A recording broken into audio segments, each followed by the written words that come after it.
Hello everyone.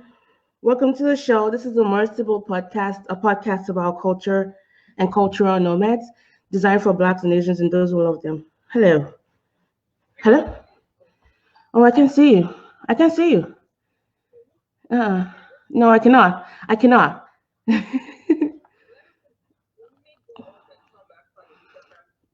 All right. I think Tope is having some technical issues, but while she's trying to pull into the account, oh, there she is. All Hey, right. Hi. how are you? Good to see you again. Thank you. Same here. Yeah, I This was just doing like a shout out on the Facebook group. So let me just start that again and then I'll bring you on officially. How about that? all right. Okay, okay. Don't forget to send in your comments, people. Let me edit the privacy. Okay. All right.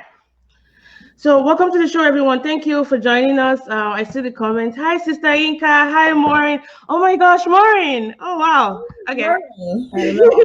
Hi, Francis. Well, this is the More Stable podcast. It's a podcast about culture and cultural nomads designed for Blacks and Asians and those who love them. And I am the host of the show. I started this 2 years ago just as a way to get conversations going, try to build community on issues. And my logo, well, not my logo, but I strongly believe that we shouldn't live life alone. And so I'm always very honored when I have people on the show to just be open and vulnerable and talk about, a lot of the things they've been through to show just how amazing the human spirit can be. And today is no exception, but it's an exception because she's a very special guest. And so I'm going to be putting a lot of adulations, for her because she really deserves it. She describes herself in very few words. And I'm like, sis, I know you. I know that this one liner you sent me for your bio doesn't do you justice.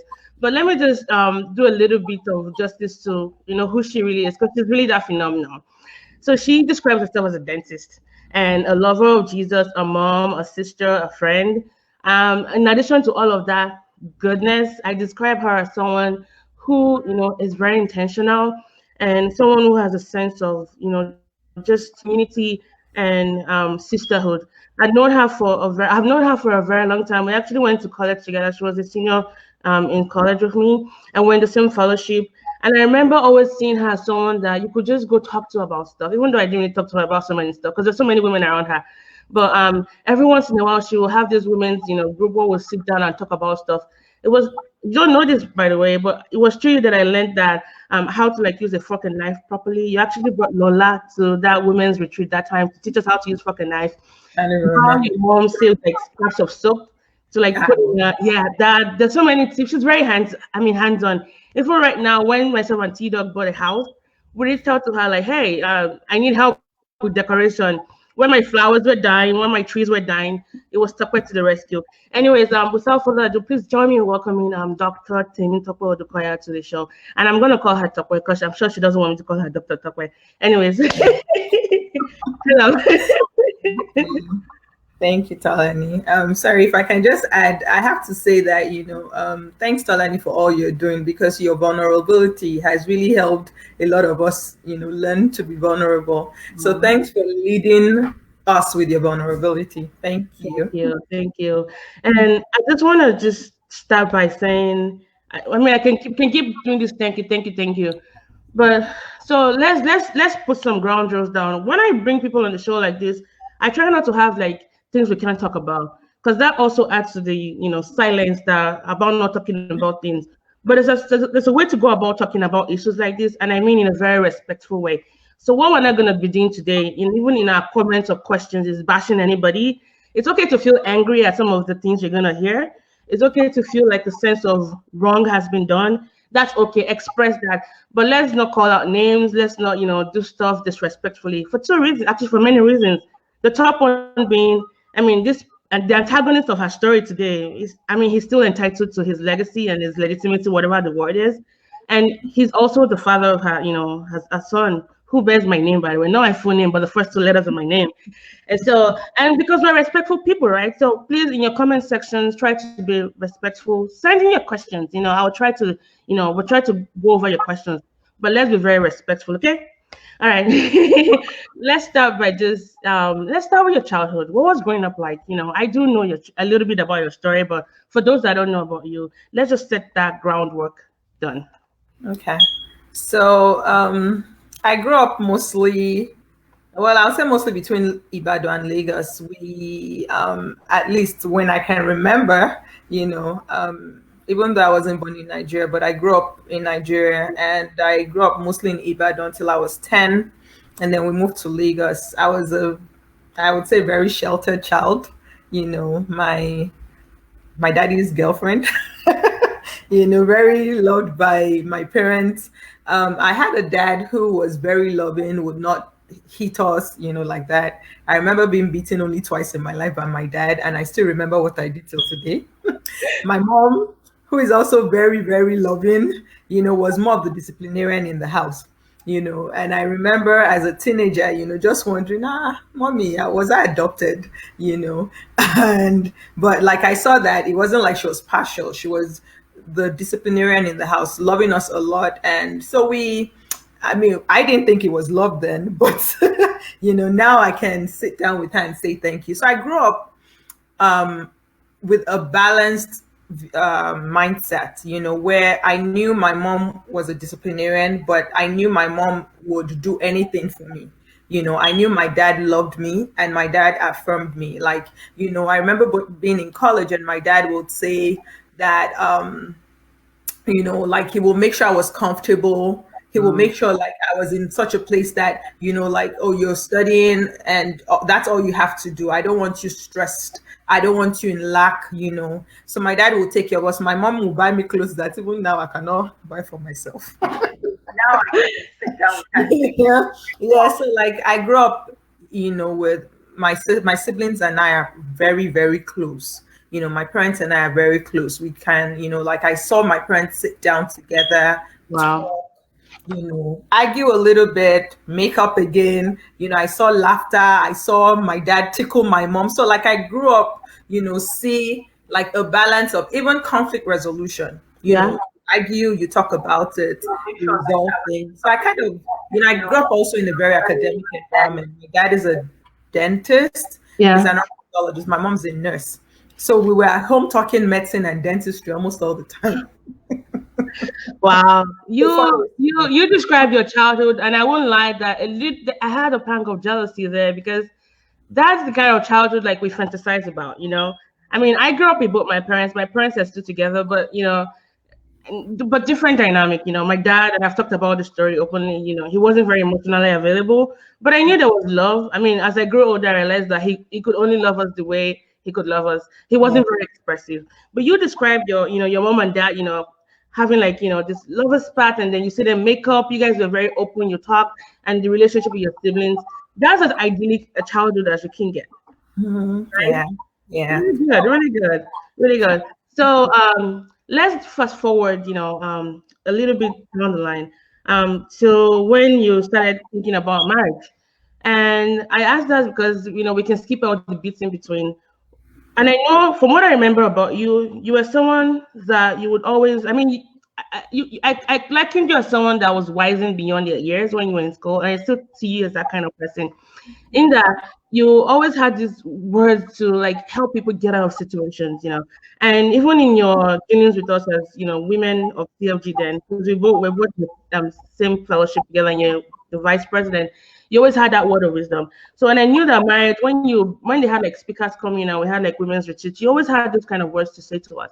So what was your mentality like then about marriage, and how did you end up choosing this person who you married? All right. So, I mean, the only thing I can say when people tell me that I had wisdom beyond my years and all of that, the only thing I can say sincerely is that I met Jesus early. And so like, I didn't think I was wise, and all of that, but I can really say that, Jesus made a difference in my life early, and so, but then again, I was a Christian sheltered girl as well, not really being very world wise, and so path to marriage choosing. So like, of course, I believed in marriage. Like I said, the home model I saw unlike what I hear now and what I see now, I really did not have any idea of bad marriages. Like you kind of just not you don't fantasize about. I mean, I fantasize about such a loving home because that's what I saw. And like I said, my parents will fight, but it wasn't a big deal. They'll fight now. They'll make up. And like I didn't think marriage was a big deal with problems, really, you know. And I saw my parents' problems solved together. I saw them do a lot of things. So that was my ideal for marriage. And I just felt, with choosing a partner, I'm very easygoing. I don't, I don't give anybody trouble. I'm just going to, like, I felt like no matter what, regardless of who I married, it was going to be fine. Because I just felt, I'm not troublesome.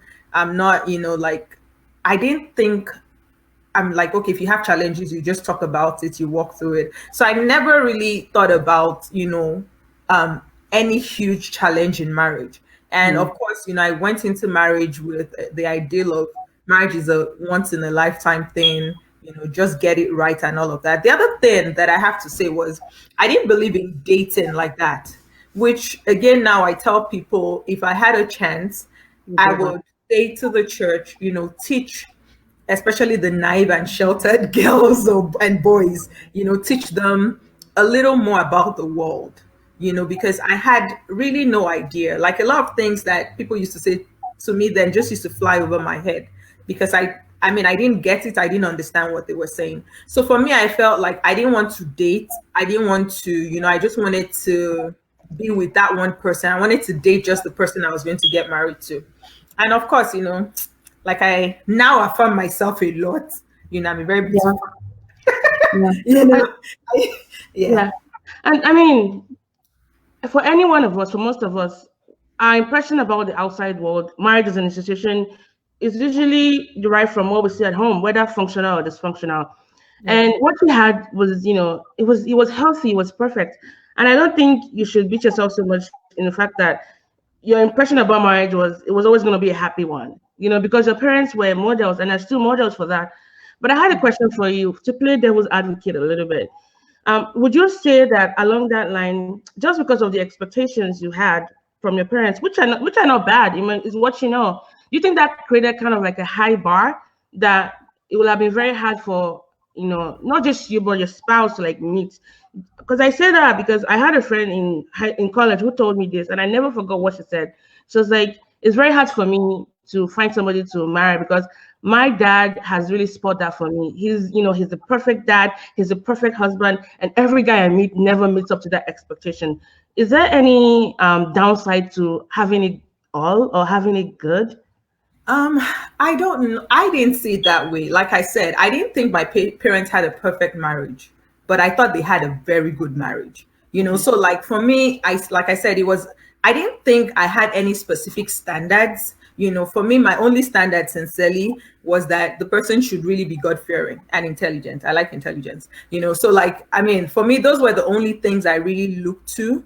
I'm like every other thing, like if you love God, then, things should be pretty easy for us, like because you yield to God and he will help you walk in obedience. That was how I was. So like I didn't have too much expectations. The only thing is that I expected that at least, you would just be there, like, just be there as a husband. That was all. But I didn't think I had so much expectations because I felt if you were yielded to God, then he would kind of help you making your decisions and help you running your home. So those were my standards. And, my parents were not exactly born again when they met, they were not born again.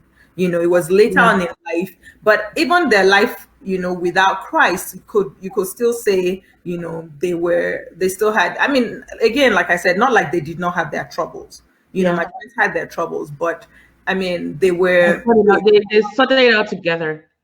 Yeah. Teamwork. All right. Let's go back to this person. Like, why did you choose them? Like, what about them? Because I mean, you're still a babe. I mean, Tope, you're still a babe. 100%. Okay. And And you were that. I mean, you're smart, you're brains. I mean, you got everything. Like, why was he the one? And I knew you had several suitors then, because they knew that this person that they were going after wasn't just any 2.5 yard kind of woman. You were the whole length. Why did you choose him? Why him? Very interesting question, actually. So, I mean, like, I have to say, sincerely, I didn't even think I was going to get married to him at all. I hope the person that I'm going to talk about now is not in the show. We own our stories 100%.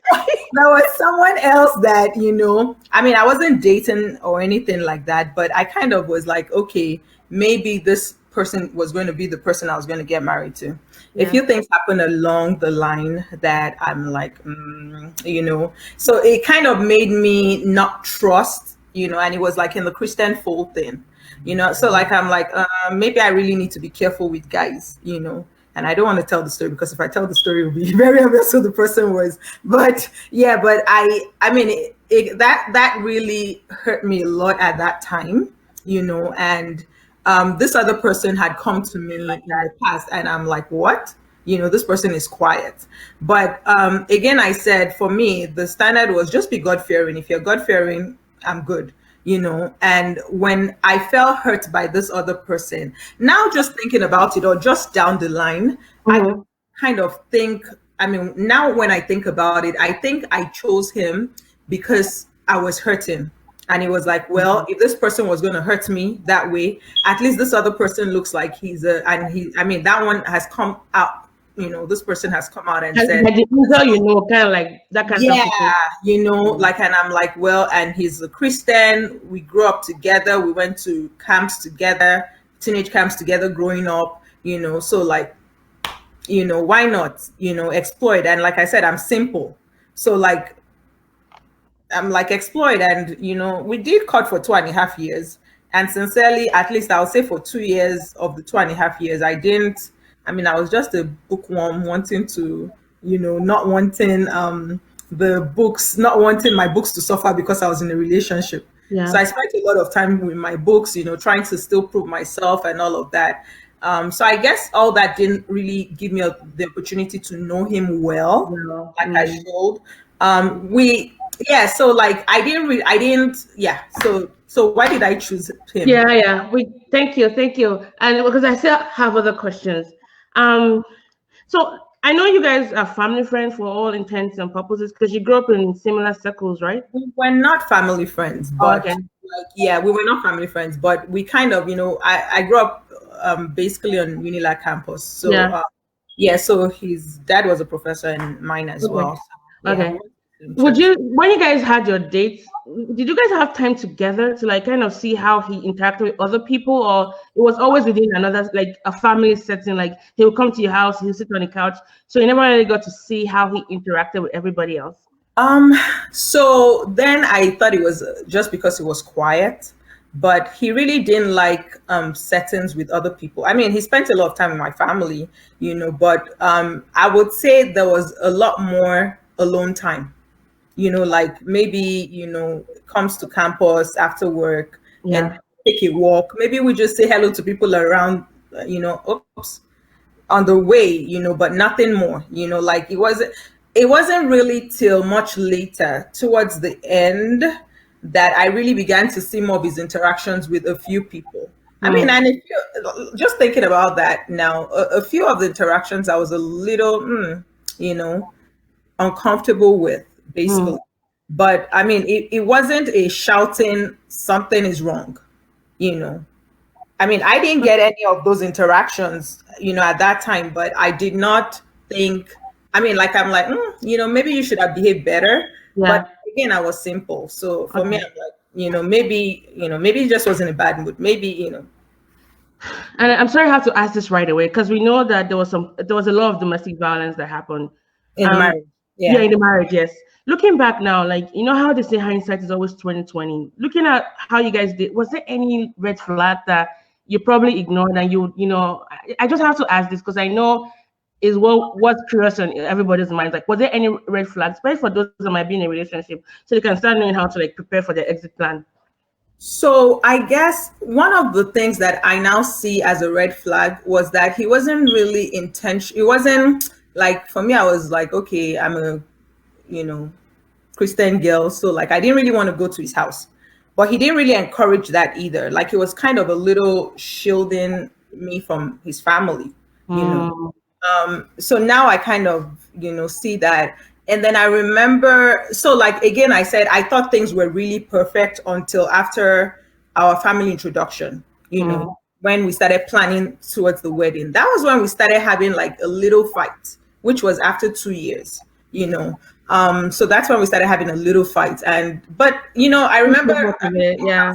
16 weeks counseling here, 8 weeks Yeah. counseling there. Yeah. And I would say to them, like, I really don't like, like he would do something to me and I would go report at counseling, like, what's this, what's going on? And, Yeah. like nobody said to me, these are red flags. I didn't know they were red flags either. That was my first relationship. Like I had been friends closely with someone else, but I wasn't in a In a relationship with that relationship with person. them. Okay. Yeah, Okay. so like that was my first real relationship. And so like I didn't really know the concept of what was a red flag and what was not, you Okay. know. All right. So yeah. I mean, I Thank don't you know for if I that. answered the question. Yeah. Thank you. Thank you. Before we go into just, the marriage itself, I mean, Dr. Emide is saying hi, by the way. He wanted to ask, what about yourself did you find that you found most unexpected during the marriage? Say that again. What was that question What again? about yourself did you find most unexpected? Yeah. Basically, what was the most unexpected thing about yourself that you found during your marriage? I guess so for me, my marriage, I was in different stages of emotions. Um, I think the first was how much I really needed to be affirmed at some point, or how much I looked to him to affirm me. So like Mm, growing up, like I said, I got a lot of affirmation from my dad. that is girl. My dad, yeah, I got a lot of affirmation. And it was interesting because in the marriage at some point, I found myself actually, when I didn't get that affirmation from my husband, I found myself looking for, going back to my dad to look for that affirmation. you That is know? always there. That's the beauty about it. Yeah. So, I mean, it was that emotionality of, like, I didn't think I was that emotional. So I went from being emotional to being stoic. So, like, I didn't understand myself in either of those things. Mm, Yeah. mm, mm, mm. All right. So, how long were you guys married for in total? Like, Good question. So, I mean, on paper, yeah, say maybe 8 years, but we got separated 5 years after. 3 years. Yeah. We got Okay. separated after 5. I mean, we got separated finally after 5 Yeah. years of marriage. I mean, in between there were a Yeah. lot of So, wedding was probably 2009. What year was that? that. Yeah, so we got married in 2009. Yeah, I Yeah. remember. I was very, very good wedding. So Yeah. let's go into the wedding. Like, when did the cracks start appearing on the wall? I really have to say for me, the very first, I mean, something happened just before the wedding that wasn't really like it, for me. It was just like cold feet on his end. Okay. That's what I thought it was. But I have to say that the real fight, sincerely, started, I think, the last day of our honeymoon. So we went to Dubai for honeymoon. Okay. And the last day, it was maybe the last 2 days, was when I began to wonder, like, what am I doing here? You know? Um, so that was when it was like, really, oh God, like, what have I gotten into? But I'm still like, okay, maybe we're just trying to get to know each other, we'll be fine. And but the weight of it started when I got pregnant, which was 1 month after our wedding. Thank you. Hello, everybody. I see all my people, Daddy Wan. See Yes, shout out to all of you. Thank you. Keep continuing with the everybody. question. Thank you. So 1 month you got pregnant. Yay. Yes. Yeah. So I got pregnant, and it was at the point of pregnancy that the things really began to really get bad. Hmm. How so? So I guess first of all, one of the things was that we had talked about me not getting pregnant before I got married. I mean, before 2 years of marriage, like, Yeah. decided that for the first 2 years of marriage, we're not going to get pregnant. But I don't know anything. I was a virgin. I don't know anything about anything. So, like, I didn't know how to prevent or not to prevent pregnancy. And I'm not gonna say this is coming from a doctor dentist, by the way. So, but let's. No idea. So, I remember actually getting married and going back to my mom and saying, "Mommy, how did they do this to me? I don't know." Sorry. Yeah. But yeah, really. So yeah, so I mean we had talked about not getting pregnant. And then 1 month after I found myself pregnant. And needless to say, wasn't happy about it, you know. And yeah, so again, physical abuse kind of started when after I got pregnant. There was something you shared with me, like some days you go to work with your, with scars and bruises, and I'm sure if you had said something to your coworker about this is the person abusing, they probably wouldn't have believed you. Yeah. Like, why do you think it was so hard for them to think that somebody like you could be a victim of that? And I ask all of that. I'm not blaming them. I ask all of that to say, at what point should we step in? At what point should we say something? Because I have a tendency to want to rescue people, and sometimes I overgo. I don't know how to like clear the boundaries because I just want to. I don't want people to suffer. But how do we step in case somebody's listening to this and want to, help out?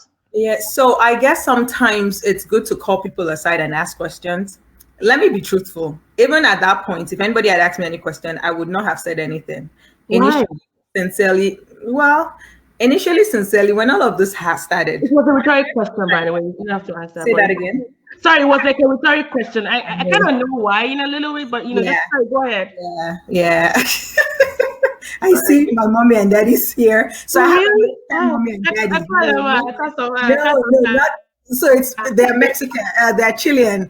My Chilean mommy and daddy. They're saying thank God she remembers us. Of course I do. I love you both. They're part of my story here. I mean, like, oh no. Oh yeah.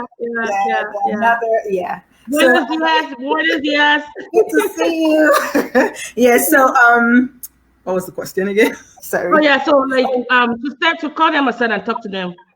Yeah. So but a lot of the times people do not talk when they start. So like a lot of people felt, I used to go home, I used to go to work and, I would have cried all night. My face was swollen and all of that. And I was pregnant. So people thought I was having, in fact, I remember that conversation at dental school. People thought I was pregnant before I got married, because I was poofy and, swollen and all of that. But it was because I'd cried all night before I came back to work the next day. But I mean, so like, the truth is when you're being abused, first of all, you don't want to call it an abuse. I did not realize or call it that until maybe 3 or 4 years afterwards. I would look at it and say, maybe I did something wrong. Maybe, maybe I should not have spoken the way I did. Maybe I should not have acted, and then the very first thing most abusers do is that they kind of work on your self-esteem first, and once they can break your self-esteem, then you begin to blame yourself for anything that is happening, or you're just confused, so you can't talk. So really, until the abuser identifies what they're going through as an abuse, there's hardly anything anybody can do, because if you don't name it, you're not going to talk. Even if people call you aside to ask you questions, you're not going to say anything, which was me. Even my sister did not say anything. I mean, I didn't say anything to my sister, and we're pretty close. But okay, and I think it's very important because it wasn't really about you not being able to say something. It was because you hadn't articulated to yourself what you were going through. Yeah, it was two things. I was not only not able to articulate what I was going through. The other thing is that listen to it. I was CFG vice president. I'd help people with their marriages, How would I now say that I was having a problem with my marriage? Maybe a little pride there as well, but it was like, and again, I'm like, how many days is this marriage that, there's already so much trouble? Who would I, like if I spoke to anybody, I felt they would look at me and say, you're just not, like, work it out more. That was just my impression. So I'm like, who would I go to? How would I tell anyone that I'm not able to walk this thing? So I couldn't say anything. I was trying to self-protect, save face and all of that. Let me Yeah. just stop right here and just say I do appreciate the fact that you're able to say that because it takes a lot of growth and strength to be able to articulate that. And it doesn't take away anything from you as still being able to speak life into other people's marriages. That's the beauty of just how God, equips us. And Absolutely. for those that are listening, it was very important for me to ask Tope that question is the shame of the experiences we've gone through. Sometimes we do what we call sunken bias, like, oh, it's already bad, let me just stay put, because if I go out now people will say I'm a hypocrite, or Mm-hmm. this person is having problems, and then you stay there to prove a point. Mm-hmm. Some people end up dying in those kind of relationships, and it might not just be the physical kind of death. It could be your sense of, self-esteem. Because death can be many. It could be like they pronounce you dead. The doctor will pronounce because you lost your pulse and things like that. But you could be a working person, but you can still be a working corpse. Mm-hmm. So we say all of that to say seek help. There's nothing you have to prove to anybody by staying in a relationship that you could really lose your life. Yeah. Yeah. Now, let's And start talking- the other thing, sorry, I just wanted to add there, sorry, before your next question is Yeah. that, so like for me, I would say that the major physical, like, so I had one very major physical abuse that kind of jolted me to reality, but a lot of it that started earlier was emotional abuse. So I mean, I just have to make that clear. So like, of course, like, so why was I crying a lot? I mean, there were times like, so like, if you look at me, then somebody was asking about scars. There Yeah. were, if you look at me, then it wasn't every time you would actually see, scars on my body. Although, when that major one happened, like family was able to help me nurse my wounds back, or nurse me back from my wounds. But the most of them started really emotionally. And I mean, the other physical ones were such that, a shove, a push, a scrape on the shoulder, things like that. But, so to that person's and question. And that's very important because the scars you don't see are the ones that run deep. And even way after the band aid, like, helps out, way after the salve, like, clears out the scars, the one in our hearts they don't heal because it causes what you call, they all compound to cause, PTSD, post-traumatic stress disorder, that can, increase, do so many things. Your cortisol levels are increased. You start having this, increase in flight and fright responses. You become, hypervigilance. And that's the danger of staying in a place that you are literally dying, but you just don't know it yet. Now let's Yeah. start talking about the red flags in the marriage. So from your knowing your story, I know the abuse wasn't just physical, like you said, it was emotional. It was also financial as well. Yeah, actually, I mean, it was later on, I have to say, I didn't even realize there were abuses, like I was reading a book later on, and then I'm like, oh my God, like I was abused in every way and abuse could come. It was emotional, it was financial, it was spiritual, it was sexual abuse, it was physical, it was on every level. And I didn't even realize it, like, like you recognize and you're like, this is bad. And then the other thing is isolation. When they begin to isolate you from family members, from friends, like I tell people now, if I'm not, I mean, except for my busy schedule, if I've been hearing from you and I suddenly don't hear from you, I'm calling you all the time, like, especially if I You know do you're that, yes. Yes, yes, you do because that. for me that was one thing. Like, I mean, I was going through the isolation process. Even when people came, they didn't really want to stay because they didn't feel welcome.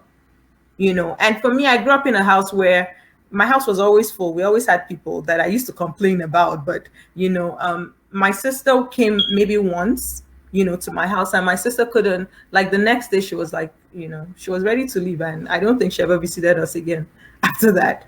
you know yeah, so I mean, yeah, isolation, that's one of the red flags that people should look out for. You can't go for your friends' weddings, you can't go see your friends, you can't really, those are big red flags. And I think another thing you also mentioned was when he would tell you, you don't have to work, stay at home. Yeah, so yeah, that happened. So when I finished my NYSC, when I finished in my service year, because I got Yeah. married when I was a house officer. um, I finished. So a house officer is like general residency for those that are trained in the US. I like a GPR in dentistry. Yeah, So I yeah. finished my 1 year residency, and I was already heavily pregnant by then. I think I was like maybe my second trimester, something like that, and I was supposed to go for service. And he was like, I couldn't go because I was pregnant and I wanted to do stuff. I wanted to, work after I had my baby. And he just kind of said to me, we're comfortable, which he was financially comfortable. And I was a dentist. So as long as I was working, I was earning a lot, And then he said, I can take care of you, you don't have to work. And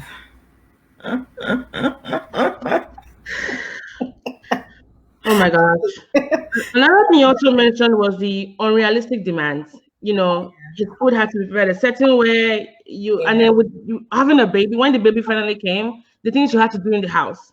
Can you yeah. tell us a little bit more about that? Yeah, so CFG people, at least you can attest for me, right? You can attest to this. I'm a good cook, right? At least not the exam brethren. Don't mind me, just joking. So for me, that was one of the shockers I received. Like my dad used to like me cooking his meals. So like, when dad got a very busy job and all of that, I used to enjoy cooking and packing my dad's food because I like all the sorry, like different stuff, Accessories, and yeah, food that did not exist on the what do you call you recipe. make it up. Yeah, so like you're always stressful. I will make them up. I'll pack, my dad's food, and like people used to want to eat with my dad. So I really did, I'm saying I really did feel good about myself as before I got married. I used to think like I was an excellent cook. I was, and I got into the home and complaints about how my food was, or like you want to be doing it the way it's been done in your parents' house, or okay, why do we have to be doing Nigerian food? Let's try other things. And then I tried Chinese and I say it doesn't taste like the one in the Chinese restaurant. And for me, those things just used to dampen my spirit. Like I've tried, or sometimes I would, have cooked and I'll have to change what I cook after I had cooked the meal. It was just for me, like those things were very frustrating, especially hearing that, I wasn't doing a good job, with, like things that for me affirmed me. And for me, I think at that point, probably one of my love languages was caring for people. So like when I care for you and you affirm me, it makes me want to go more, do more. So like I was just like, what kind of wala is this one now? Anyway, so that was when it came to cooking. Did I answer your question? Yes. I was just looking in the comment section. So I don't want to go into the basically all the things that happened with physical violence and abuse, but it was a lot. It was a lot that you did you break your arm or you almost broke your arm or with the omorogo or something like that? So I mean, I got a lot of beating with omorogo. So for those that are non-Nigerians, thank you. I have one here. Daddy, let me go get it. Keep talking. Let me go get it. Keep talking. So I got, like I was beaten with omorogo, which is like something you used to cook. Like it's a stick cooking. So it's something like that we had, but it was the thicker one, the one for amala. No way. It was that one. The one that is a little more round. That's the one I had in the house. And I mean, if you want to listen to there's another podcast with Henry again, I'm gonna say which kind of talked a little more about a few more details of the abuse. I try not to focus on the abuse because for me, it's not worth it to do that. It's not what I'm past that now. So like for me, it's but if you want to hear a little more, some of the stories of the abuse is on the podcast. And I've shared that. Shout out to Henry Okafor, by the way. He did such a good job, bringing out Tope's story. I have put the link in the comment section. Go check out the podcast because it has a lot more that we're not going to cover today. So now let's fast forward. When you exited, and at what point you were asking a question. I'm sorry, Tolani. You were asking a question about the broken arm. So yes, like what made me finally go away and say I was done with this was actually in 2014 September, I believe. A lot of things had happened, in 5 years of marriage. I'd had to leave, 5 times, and like had to start all over again, and looking for self-affirmation and all of that in all of this. So finally I got home one day, real rough story. The long and short of it was I had to leave for work finally with police help. and I, with my hand broken, I had carpal tunnel syndrome for a while, because my hand had kind of been bent backwards, and my hand was broken and I was locked in. I didn't have a phone because my phone had been seized and all of that. It was a neighbor of mine that helped call the police. And at that point, I asked myself, because I was already, nursing issues with blood pressure and, like chest pain constantly. And I was like, God, I can't do this anymore. And that was the breaking point for me, where I said, you know what, I'm done. Yeah, and that was 2014.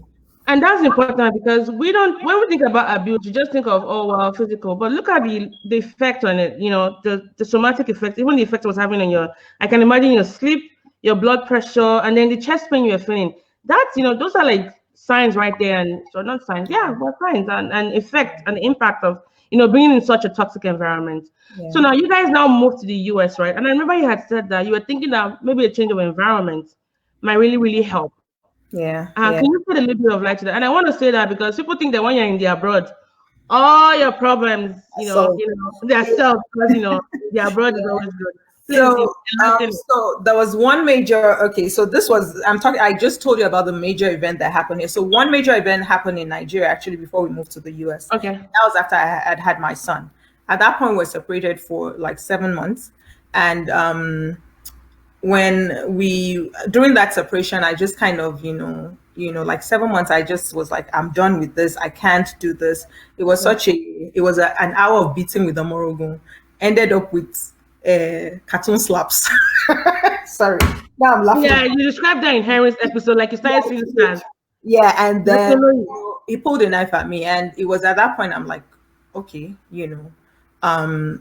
so for 7 months, we kind of were separated. And then we kind of went through counseling, therapy. After 7 months, counseling, therapy, everything we could at that point, prayers, And so I felt, okay, we can come back together and we should be fine.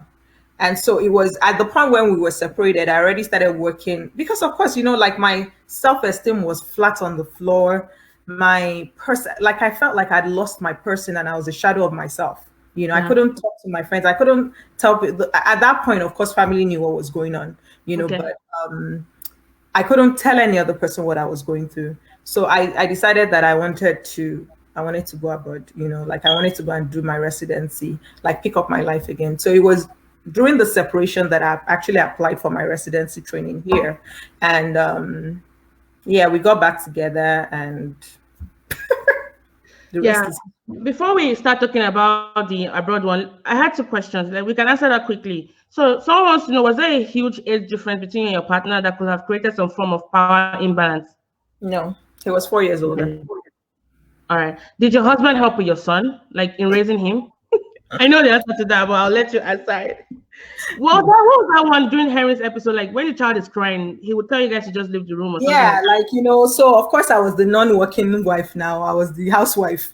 So like he comes back from work and the baby is crying and he's, he gets very upset. Like can't he just get some sleep, and they will tell us, we should be leaving the room for him, when the baby is crying. It was such he most of the time will end up leaving the room for us, but like can't you just leave the room and let me sleep? So no, he was not a hands-on dad. So she eventually walked out because she realized that there was a limit to her ability to like save the marriage.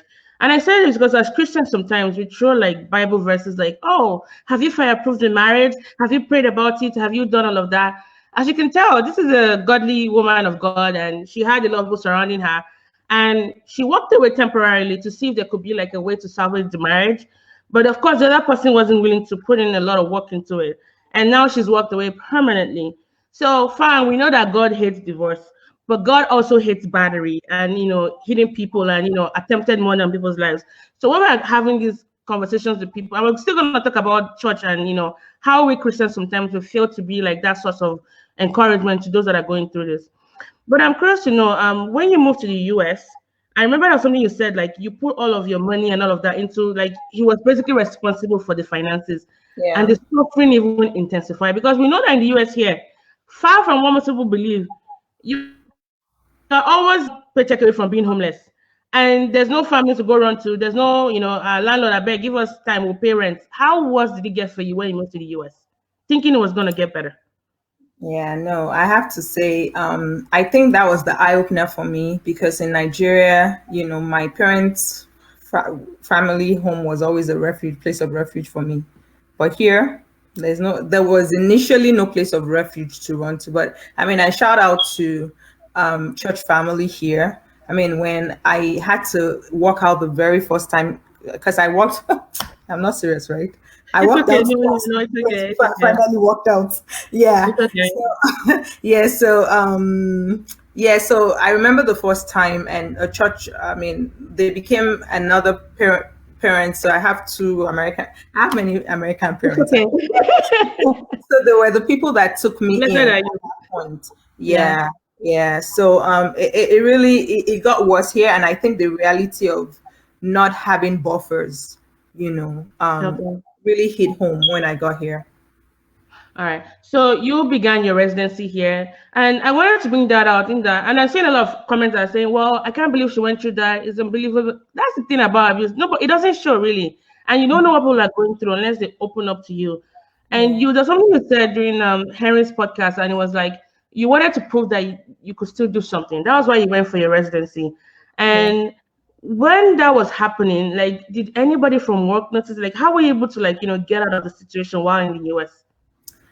So, the first people that actually picked it up, and again, shout out to this family who they are Leos. They didn't know me initially. I mean, like I remember one of my other family friends, Mayakun, was the one that I had housing situation at some point, and she was the one that called them to help me get a place because it was a realtor. So I met Yeah. them. Like they were wonderful. So they noticed the first signs of abuse, and when they noticed the first signs of abuse, they kind of, when I didn't cry out for help, they reached out to my church family that is going through stuff. Like you guys have to come. Hello, can you still I can hear hear me? you. It was a little bit crumbled, but I can hear you now. Hello. Yeah, I can hear you now. Okay, all right then. Okay, yeah. So, The Aliyus. We're saying about the Aliyus. did I answer your question? No, yeah, the Aliyus helped out. Someone Yeah, had the a Ali. question. Did your child Say that witness any again. of this? Did he see any of this, abuse and all of that? I didn't hear Yes? that. Sorry. Did your child witness any Um. of the abuse? Somebody had a question. Oh yeah, he did. He did. My son. I mean, my son was little at that time, but yes, he did. He did. Uh, how's it been like? I can imagine that there's a little bit of trauma in that aspect, and I hope you know that you really do the best you can do because you leaving that situation was the best thing you could have done, and everything else on top of that, you guys will figure it out. And I know that grace of God is going to be sufficient for you. But for those with kids who are in that situation and are still staying, can you just tell them some of the downsides of like some of the things that you see happening with your son and how you're trying to like walk through all of that emotions? Because I know you guys did therapy at one point for him. Yeah. So yeah, and so I mean, and that's the beautiful thing. For me, I'm also like I deal with children. Like I teach children.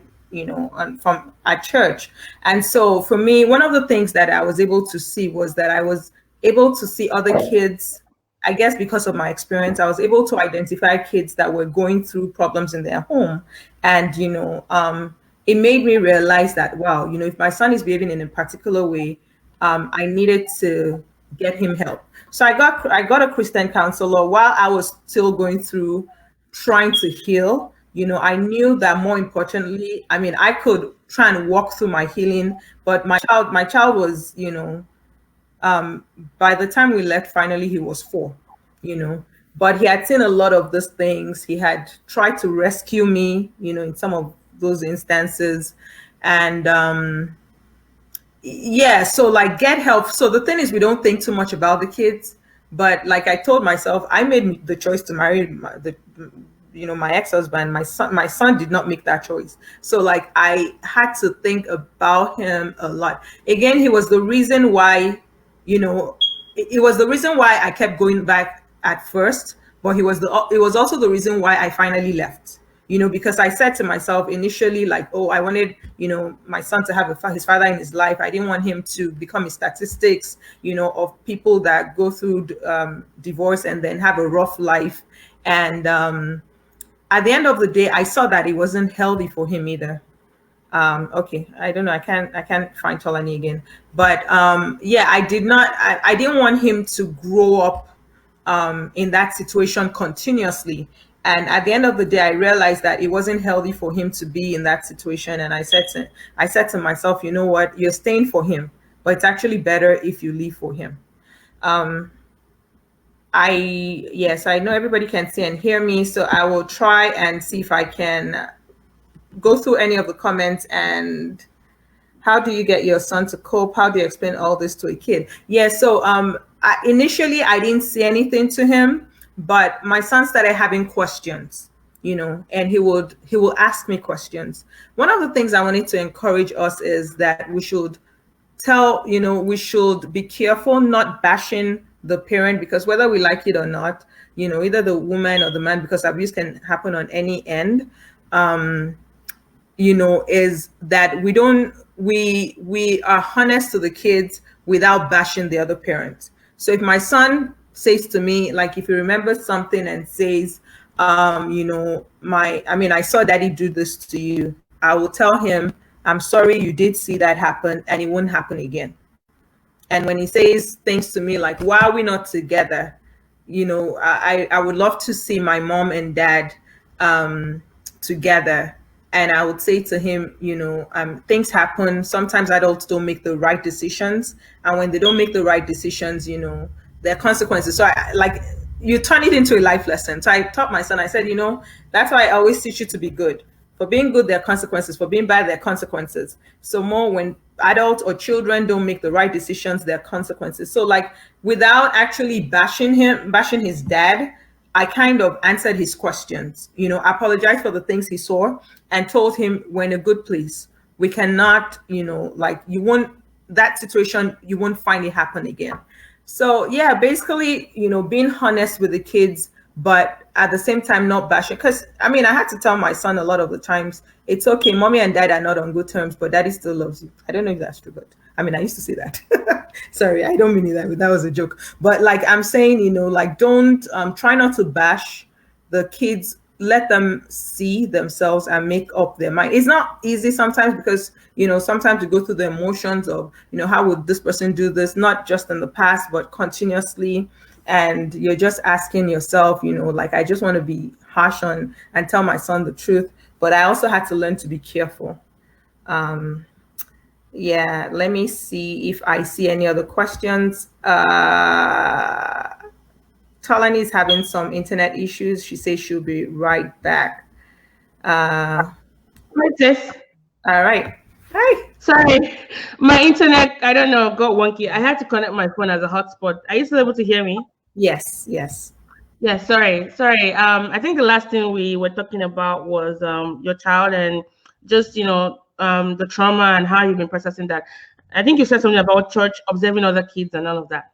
Yes. Did you answer that already? I don't have to. I did. So yeah, for me, it made me realize the need for my son to get help too, because I saw other kids acting out when they had issues at home. You could see them act it out. So yeah, counseling is a real good one that, if you I wasn't in a healthy place to offer my son help because I was battling with my own, trying to find wholeness for myself, And so when we were out of it and I began to see some, behaviors that I was not familiar with in my child, it doesn't have to be, it could be aggressive, it could be withdrawal, and at that point I started getting help for my son.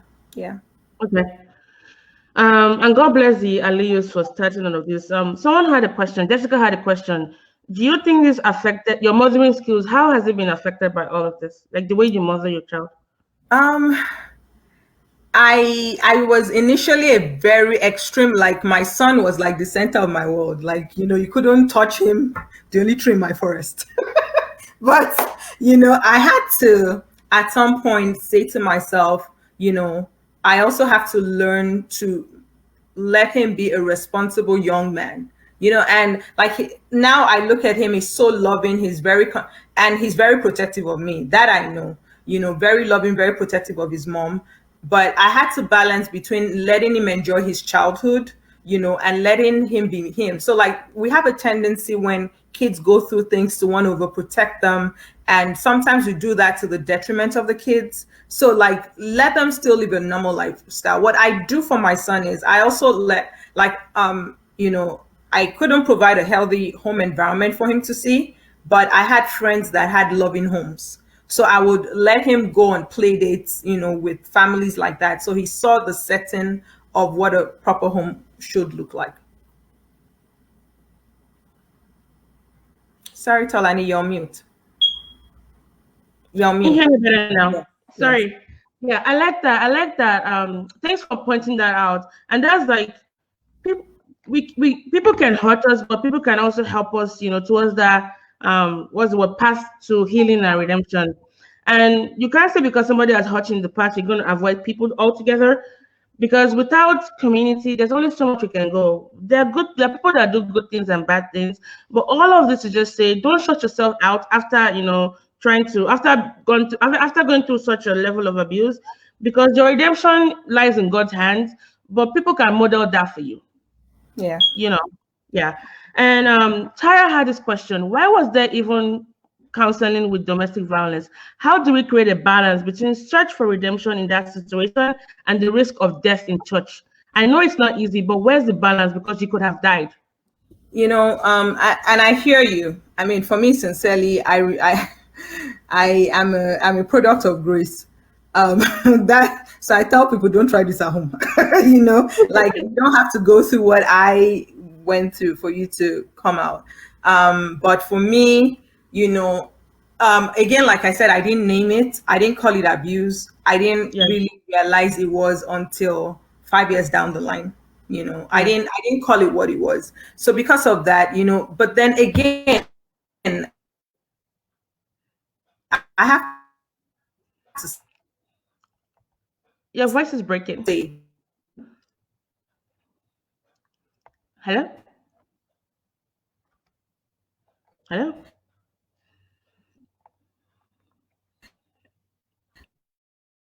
Hello?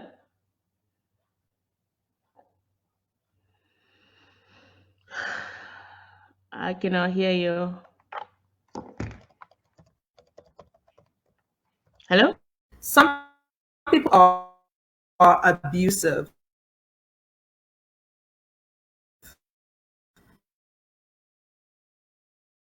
You, you know,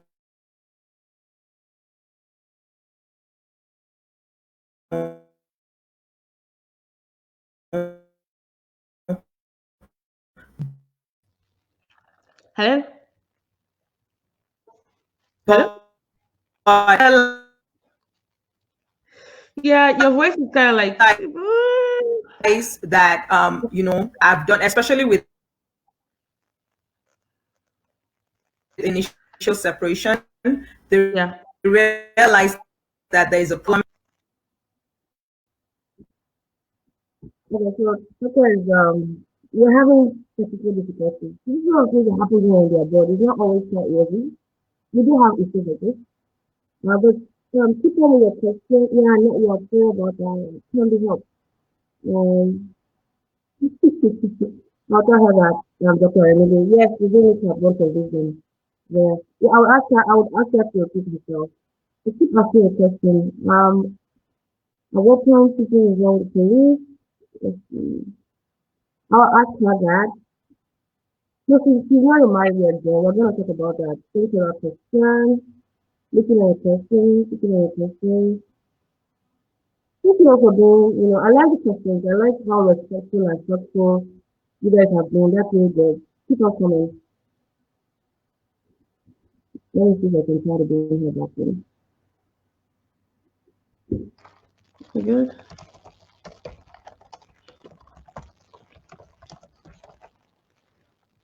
My voice is muffled as well. Can you guys hear me clearly?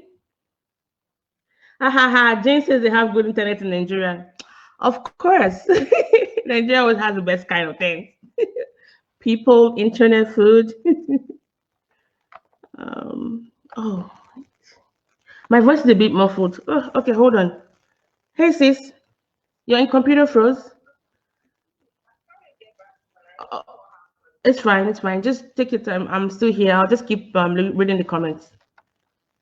All right, no problem. Yeah. So her computer froze, guys. So she's gonna be here soon. It's good now. Oh, thank you, thank you, thank you. Well, before she comes back, I just want to just talk a little bit more about the show. If you love listening to this, check out the podcast, www.mosibyl.com. I tell stories like this. I bring people on the show to talk about their stuff. And the idea is just to keep building community. I grew up interrupted in many ways, and I found out that a lot of the what I went through as a child was sad enough, but what made it worse was not being able to speak about them because I took a lot of blame for what I went through. But I'm finding a lot of healing and a lot of strength in being able to say, this is what I've been through. And I think Tope said that, like, calling it what it is, whatever it is you've gone through. If you're sexually abused as a child, name it as it is. It wasn't your fault as a child that somebody whoever did that to you. Whatever you go through, find a way to articulate it. Now, you don't have to have a podcast or be as crazy and stupid as I am in talking about it. Find someone to talk to about it, write about it, confide in a priest, a bartender, anyone. Just don't keep it all inside. And for those that are worried that I'm not sure if I should talk about it yet because I don't want to offend anybody. Okay, I used to be like that, and let me tell you what really snapped me out of that mentality. You own everything that happened to you, everything that happened to you. And I didn't come up with these words, by the way. One of my favorite writers, and I'm not actually said this. You own everything that happened to you. Tell your story. If people wanted you to write warmly about them, they should have behaved better. So you don't owe anybody like an explanation. You say your side of the story. And I know a lot of times when we talk about our stories, we become sensationalized, we become very emotional about it. So hey, there's always that caveat like this is what I experienced. So people are responsible to do to us, but sometimes our reaction to it can be a little bit heightened because of the silence and the secrecy it suggestions grow. So I want to encourage you guys to think to this. Find a way to set your stories free. It's still freeing. Like I sleep better now because I was so hyper vigilant about so many things. And I carried a lot of self-esteem. I still go through a lot of self-esteem issues. I know I really think to this people like, oh, that's not what you feel confident. You have an idea, or some of you might have an idea of just things I've gone through. But I found a voice now, and I'm trying to help people be, authentic and yeah, life can be very hard. It can be very, very tough. But you don't have to stay there. You don't have to stay there. And whatever it is you've gone through, there's bound to be somebody else that has gone through that. Imagine if you guys were to just speak power to your truth, how much amazing that can be and how much liberating that can be. So I just want to encourage you. That's what I do on my show. I try to help people set their stories free. So check out the podcast. And I'm still waiting for, is more food again? Oh my God, I hate Cox. Cox is my internet provider. I don't know what's happening. So you guys didn't hear all of that amazing speech I just gave? When your village people are after you, you know that they still come even when you're in America. When your village people can reach you in America faster than your internet speed, but God passed them. So you guys didn't hear that? Oh my gosh. Oh my gosh. Oh, I'm good now. Did you hear everything you heard? Thank you, thank you, thank you. But yes, I'm still waiting for Tope to join. But please check out the podcast. Review it, share with your friends. There's so many episodes there. Oh my gosh, with different stories, of divorce, of sexual abuse, of grief, of being, of failing in life. Like, we've all gone through that. It sounded like I was underwater. Hey, whoa. Hey. Chimo. Okay, let me try this. Let me try this again. Oh, jeez Louise. We can't win with these people, eh? Of all days in the world to have internet issues. I do Netflix. I do a lot of things on my phone. It doesn't freeze. I'm close to the computer. I'm almost like hugging it. This is my computer right here. Yeah, almost like hugging it. And then you guys still cannot hear. Oh, wait, she's calling back. Hold on. Hi, sis. Huh? Oh, okay. Huh. Let me send you the link. Let me send you the link. Yeah. I don't know what's happening here. She should be here anytime soon. See, we're trying our best. This internet. You know, you do stuff with yourself and then bam, bam, bam. Is this too muffled? It's clear. Hey, you guys keep praying. No, all of you prayer warriors, please keep saying the devil is a lie. He's a lie and a half. But it's good to see a lot of. Let me do some shout outs. Shout out to Dr. Amina Adebayo. Yes, I see you. Joanna, Otashu, Naju Mata, Linda Jenna, Bliss, Temi Oshewa, Maureen Ogunlade. Thank you for Maureen. Thanks for all of your comments. So I shared Maureen's story last December, and it was so powerful. My CLG people, Tara Leshi, Moji, who am I? Likita Kent, Omalade Fumilayo, Ajijalayo, Komino, sorry if Luna, Jessica, Jane, Irene, oh, Jenny. Thank you all. Just trying to, say, like, just thank you for just adding to this sweet narrative. Is this too muffled? Oh, yes, of course, Onibile, Wale. Thank you all for Ruth. Hi, Ruth. Hey. Yeah, we got more resilience. Like, oh no, definitely not today. Not today, say, and not today. Let's see if she's still able to add to it. So far, man, I mean, let me just add also to the fact that I know a lot of us would be like, oh my gosh, Tope, like, she went through that. I didn't even know. Okay, I didn't know as well. I didn't know as well until, was it probably 2 years ago when, I don't know how we even got reconnected. And I was like, I haven't heard from you in a while. How you doing? And I just asked her, oh, how's your husband, by the way? And I give kudos to her because she was just like, oh, by the way, I'm divorced. And I was like, what happened? And, and that was it. And she's come a long way, guys. And the healing doesn't start today. And the beauty of someone is that of the experience with this is, owning it and just, saying that, okay, sorry, I could have done this better, but then what happened to me wasn't, I mean, meaning it for what it is. And then you can actually just stop there and come to that self-realization. But then to come out and be like, I want to talk to people about this. Guys, you guys know how important this is to say that. Hello, sis? Yeah. You're not able to come in.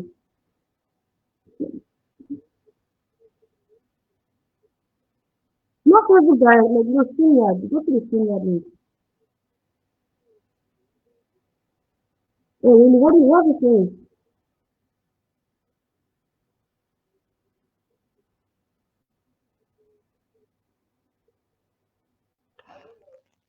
What browser are you using?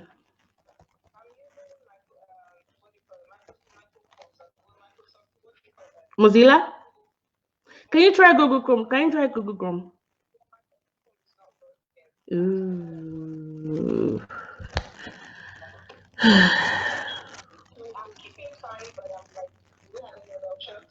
No, that's about it. Because Google, like, I don't know, because I'm trying to link on my other browser, and it's not even allowing you. The devil is a lie. So, guys, we're trying to. Even my own voice is becoming more muffled. People are able to hear me 1 minute, but they're not able to hear me the other minute. Let me. I don't know. You don't want to keep trying. Let me see. What's your email address? What's your email address?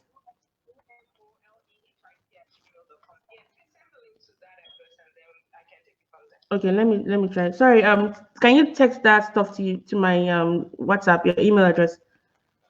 Thank you, thank you.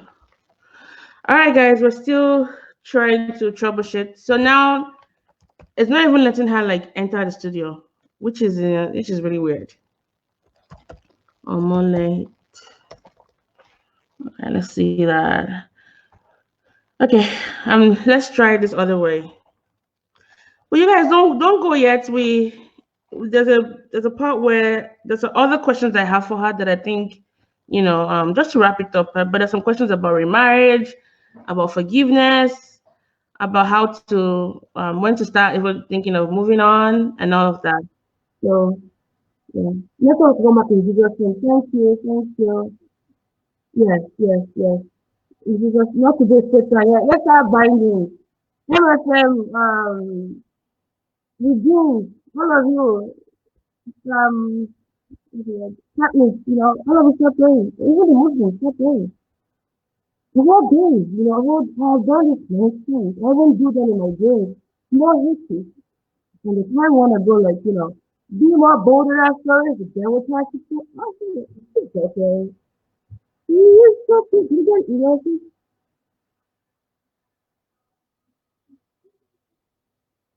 okay. I mean,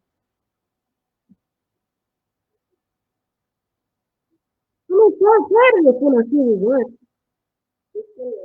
Yeah, try it on your phone. Maybe click on your phone and see if it works. I haven't done it on my phone before, but yeah, yeah. At this point, even if it goes on it's like the volume board. I don't mind. Which I know you don't have, by the way. Because it's Jesus people. Okay. Okay. Thank you guys for sticking with us. This is just on time. We're friends. We don't lose time. We don't lose time. We just, keep it. Okay. All right, sis. All right. Yep.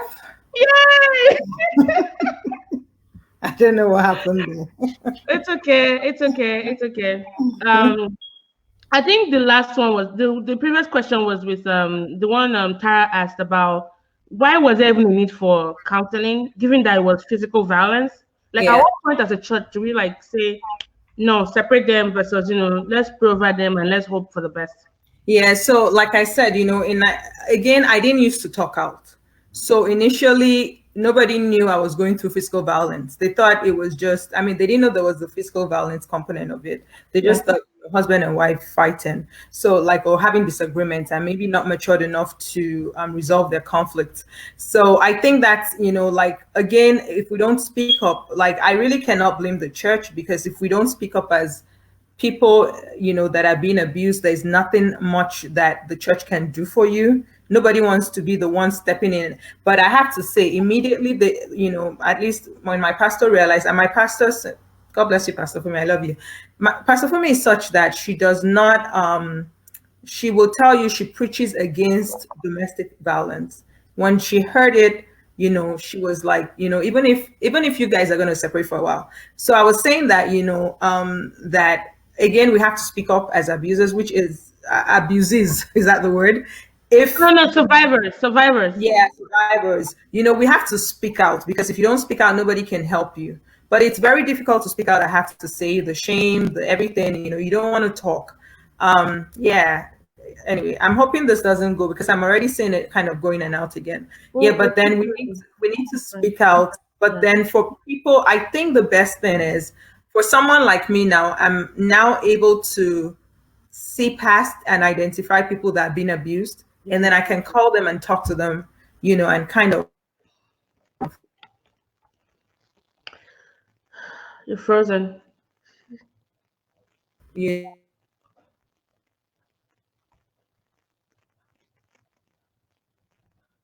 Hello? Hello?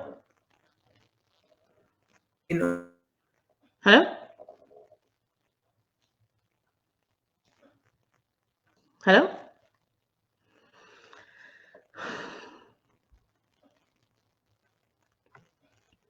Are you guys still able to hear us? I can't hear her. She's frozen. Uh, how okay, wait. You back?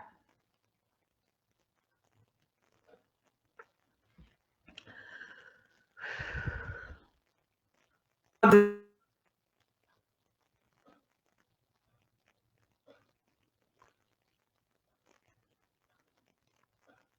Okay, while I'm trying. I don't know if can you guys still hear us?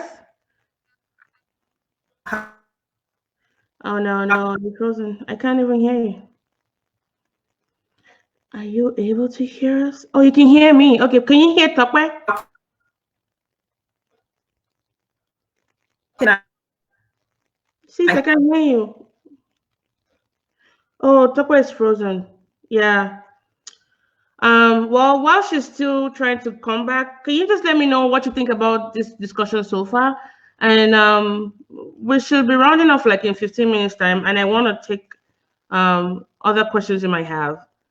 But so far, what do you think Help. about this experience so far, listening to her story? Let me know in the comment section. She's trying to chat with me. Zoom is not. Zoom has limitations. Sis, Zoom has limitations. And do you guys think we should do Zoom? What do you guys think? Let me know in the comment section if you think we should do Zoom. Oh, she's gone. She's totally gone. You guys want to come on Zoom? Hey, sis. Hey, sis. Hello? Yes, yes.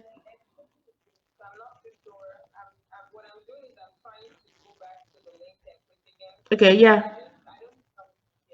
The same link should work. It should work, yeah. Okay. It's okay. Don't be flustered. I hope you're not flustered. Yeah, it's never happened before, but we are more than this.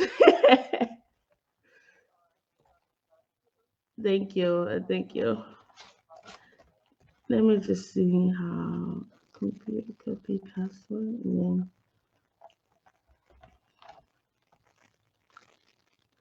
In the meantime, let us know in the comment section what you guys think about this so far. All right.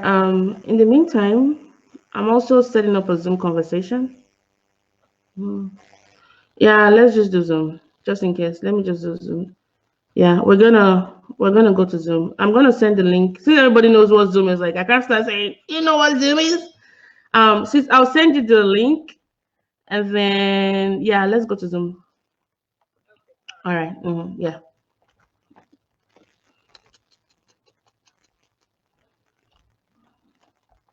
All right, guys. We are gonna go back. We're gonna go on Zoom, and just in a second, I will send you guys the link to join us in Zoom. Share. Oh, there you go.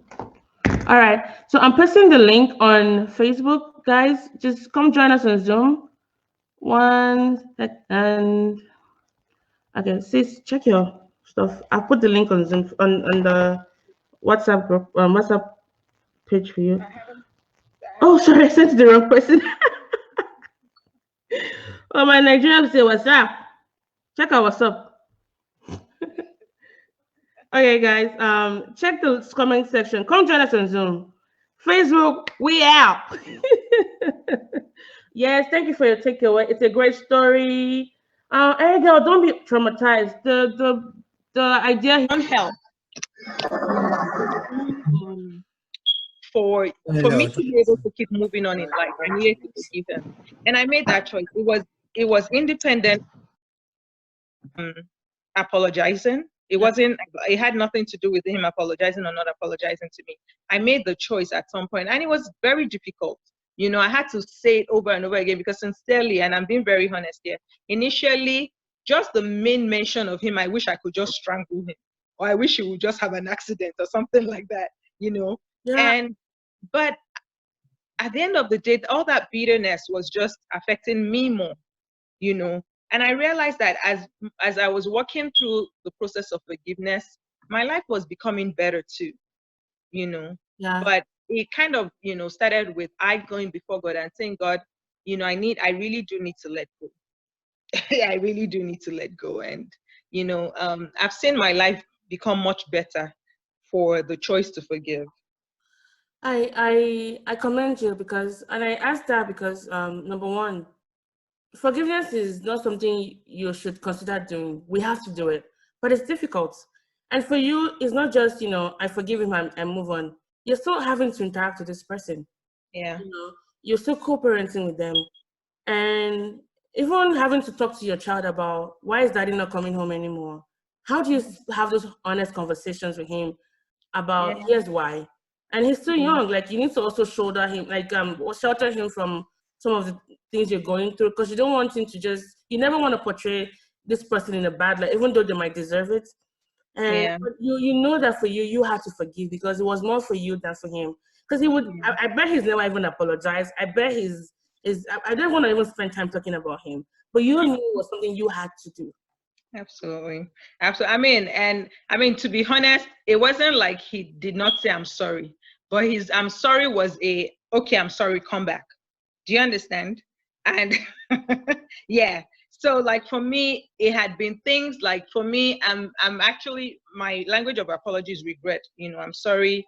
Let me know that, I mean, you're not going to do it again. So when I hear the word I'm sorry, when I say I'm sorry, I mean it. So in the past, I used to fall for that.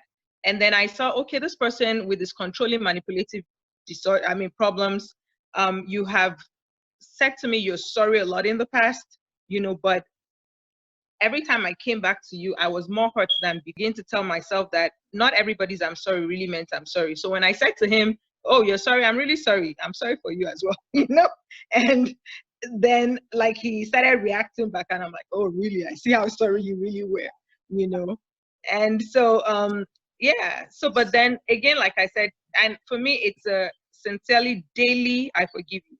Because after the initial I forgive you, there's still a lot of things that happen, and I have to keep saying to myself, I forgive you, Yeah. Now, I just want to ask a little bit more about just with your son. How are you able to, like, this single parenting, because now you're dealing with the court system and all of that. How are you able to have that conversations with him, especially given that it's an ongoing thing? What are some of the, and I ask this because I'm sure some people might be in that situation as well. What are some of the tips in having to engage your child in such a way that, like I said, you want to protect them, but at the same time, you want them to see things in a realistic way? How do you have those conversations with Mo? Yeah, I think I actually answered that question a little earlier when I said, that be honest with them, but in your honesty, try not to bash the other person. Like, the kids are smart and they will see the truth. You don't have to be the one to keep telling them what is wrong. So like, I have honest conversations with my son, but I mean, like, if he asks me a question, I'll tell him it's the truth. Like, for example, I've gone to drop him off and daddy didn't show up. Why did daddy not show up? More, I really don't know why daddy did not show up, but that's okay. Let's go home. We're going to, like, maybe, like, don't lie for the person. Don't say mean words. Of course, I want to say is just a jerk for that's why I didn't show up. But I kind of will just have to bite my tongue and say, it's okay. You want ice cream? Let's go, like, because I see he's hurt and disappointed that daddy doesn't show up sometimes and things like that. But just, be honest with them, but don't dwell on it. And I have to say, it's not really that, have I always been perfect? Like, I'm saying, no. Are there times I've said some things and I just kind of, you shouldn't have said anything there, But it's work in progress for me too, as I learn each day. Because of course, co-parenting with, it's easier when you have an amicable divorce. But of course, my divorce wasn't an amicable one in the long run, because an abuser never really wants you to leave them. That's the truth. Because they don't have power over you anymore. Exactly. People say, well, they should have done therapy. They should have done that. You did all of that. In fact, there was one time you said in Henry's podcast, like, you had a therapist and he didn't want you going back there because it wasn't the therapist that he wanted. It wasn't even a case of he not wanting the therapist. So she was a woman, she was like an Indian woman who's kind of said the truth to him and said, listen, your marriage is in ICU. I'm like, that's even being nice. This one is worse than ICU, and he was like, she's supposed to be a Christian. Why would she say things like that? But, again, for a Christian woman, and I'm sorry I have to bring this in a little bit, for a Christian woman, and I still tell people, again, I'm not an advocate for divorce on a good day, but God hates divorce and God hates violence.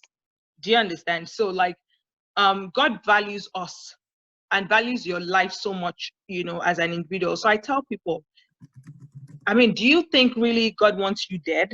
Do you think God wants you to live in pain all the days of your life?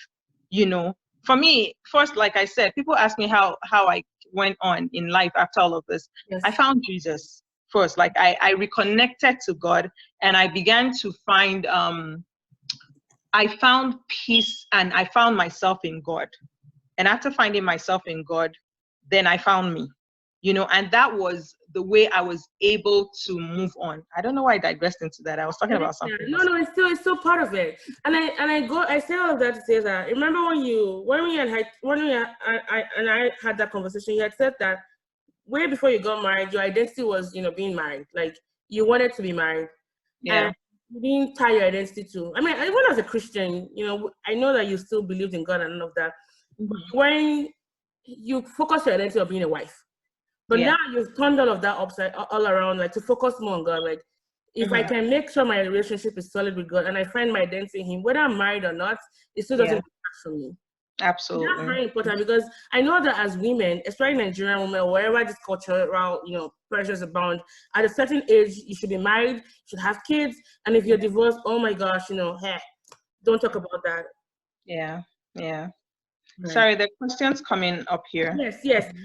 Let me ask you one of them is, so when you were going through these things, I can imagine that you were angry at God, and the voices in your head weren't necessarily the healthy ones. What were your voices like? And then now that you things are kind of steady, how was that like for you? Was it a part of this that you blamed God for, like, God, you should have shown me, you should have told me this? How am I gonna face people? How am I gonna face myself? I feel like a failure, things like that. Yeah, so I mean, for me, I don't think that there was a time that I actually blamed God. I blamed myself, really, and I mean, my question to God was, why me, Lord? It wasn't a case of I was blaming Him. Maybe you're right, because I was like, God, you could have protected me from this, because I remember hearing specific word that helped me get out of the other situation, so I was like, like, why didn't you show this to me? But I wouldn't say I was angry at Him, because sincerely, with the magnitude of what I was going through, I needed Him to be able to survive, So there was, I mean, like, I couldn't be angry at Him, because it was, he was like, I was holding on to Him for life on a daily basis, So, because, when you feel like so much pain that you cannot describe, that your life feels like it's ebbing out of you, that's how it was. So, I mean, was I angry at God? No. But did I really ask Him a lot? Like, why am I the one going through this? I did a lot of that. Okay. Thank you for that. Now let's talk about the rebirth.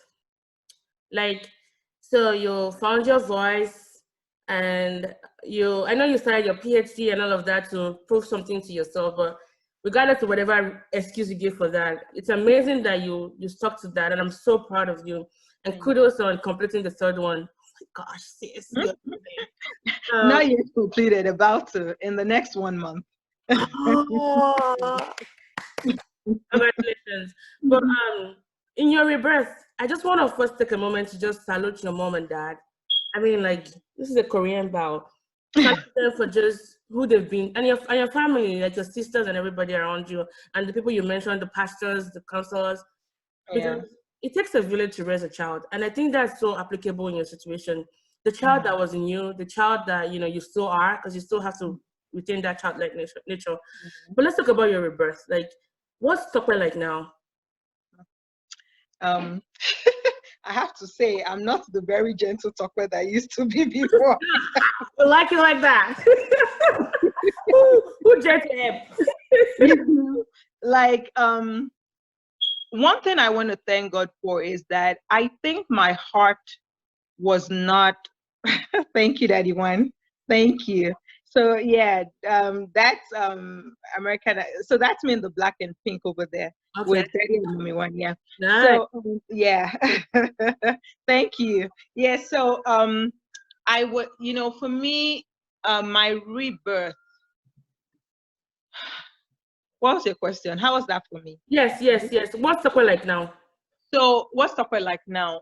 I mean, like, I'm a lot older, like, and one of the people, actually, it's interesting that you showed that picture, because they were really the ones, like, I remember those times during my residency, and, there was so much challenges, and I'll just be looking, or I won't be able to study. And the one was actually the one, he was a year ahead of me in oral medicine. Yeah. He was the one that organized study groups and all those things, and, you know, would bring me to his house and, you know, take me for, you know, for programs that we had in school, he and his wonderful wife, Mercedes. You know, they're my mom and dad, sincerely, because during that period, first, I don't know how I survived residency without them, you know, because I couldn't study, I couldn't do things, but God just put people around me to for me to be able to succeed, you know. So that was one of the very first things that you know, that God did for me. So like I look around me and I look at the things that the successes that have happened since I've left, you know, in that period, because when most of this abuse started and when I had to leave, I think I was in my second year of my DScD or PhD program. Yeah. And, you know, I kind of kept trying to say to myself, even if you failed in the area of marriage, you can succeed, you know, like just kind of trying to affirm myself and tell myself I can do something, I can succeed somewhere. And I kept, you know, working hard at trying to succeed. You know, my residency program, I've, you know, I mean, I give honor to whom honor is due, you know, and all of that. But the person I am today, I'm a lot bolder, you know, like, I'm still working on myself, but I kind of now know better who I am as a person. Like, I've discovered me more. And then I also, like, you know, I'm still serious a little bit, but I'm not as serious as I used to be. I laugh at myself a lot more. You know, I laugh more. Like, I am that person now that is trying to enjoy life. You know, I'm still a little not as, I remember, you know, Daddy when and Mommy Mercedes trying to get me dancing, and he was like, that's not going to work. I'm so amazed at your strength. I know when we met up last year in Colorado, you forget this, you may not remember this incident, and we had extra hours like hang out before our flights. Yeah. With me, it was like, let's go to the botanical gardens. Yeah. I don't do gardens. Like, if you're not jumping off a cliff, don't invite me. But I followed you, and I just saw a different side of you that I hadn't seen before.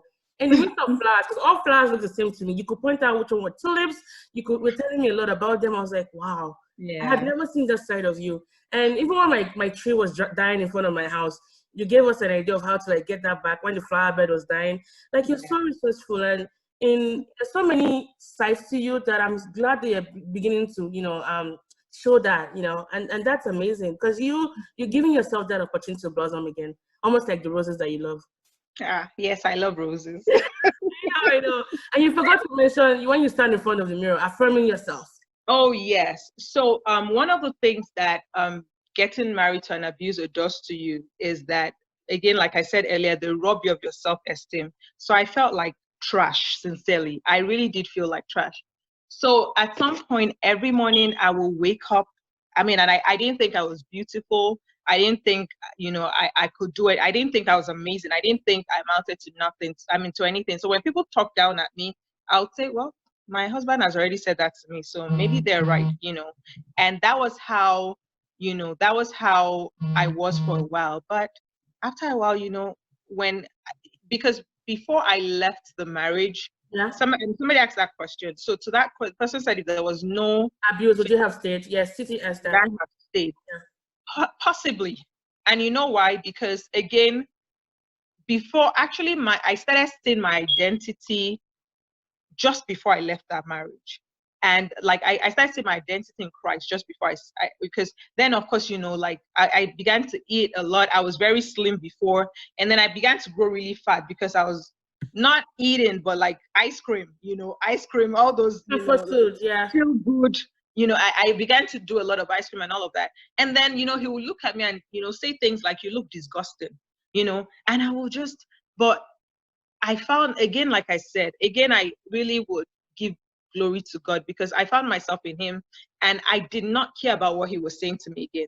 I remember those days I would first stand in front of the mirror and tell myself, Tope, you're beautiful. You know, like, it's very interesting and I still do it today. Sometimes I'm talking to people and I'm smiling into the camera. Please allow her. She's not being narcissistic or anything. You have to, yeah, you know. They think I'm smiling at them, but I'm looking at myself and I'm like, God, you did a good job. but I didn't believe those things for a long time. But I had to start being conscious about doing those things for myself.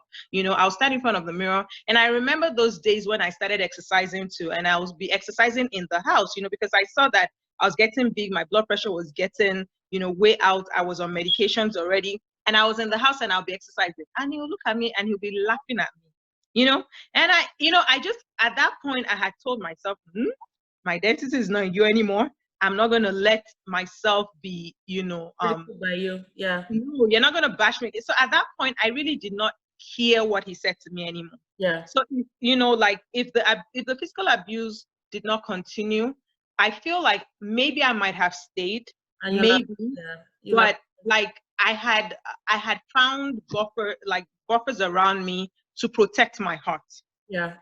Yeah. So, but then is that safe for everybody? No. I don't think so. Not, not everybody can stand emotion, because sometimes emotional abuse, most of the time, emotional abuse are worse than the scars of physical abuse. Exactly. Yeah. So sound stupid by saying this. Perhaps because I believe as a Christian, according to Romans 8:28, that all things work together for our good. Yes. And perhaps the physical violence was a way to accelerate your salvation. I mean, as sad as it was, like if you hadn't gone through all of that, I lost you for a few seconds. Oh, so sorry. please say I that was again. saying that Romans 8:28, all things work together for our good.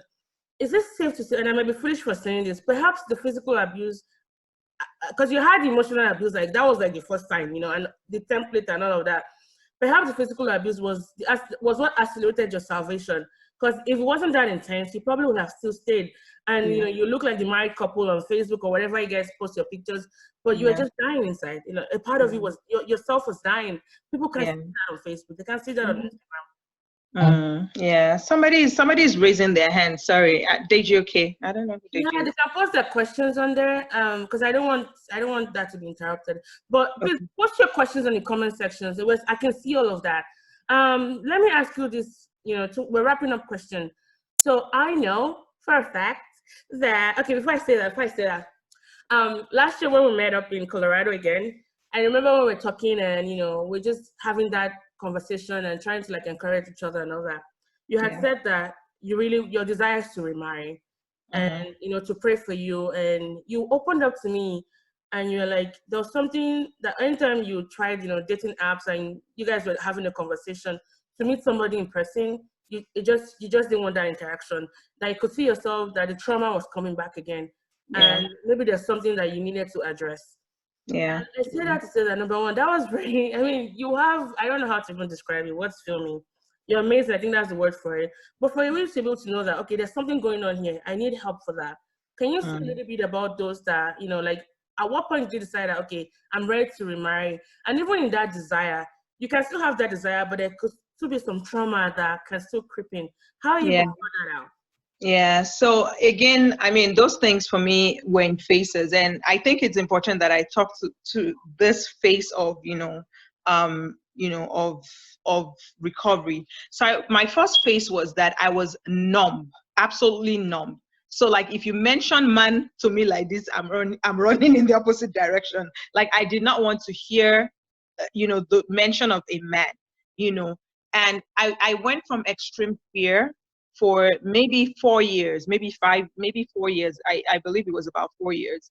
And initially, my wanting to remarry initially was that I wanted to see that I wanted to get away. Like I felt like he was still doing a few things to me that I felt maybe if I got married, he would not.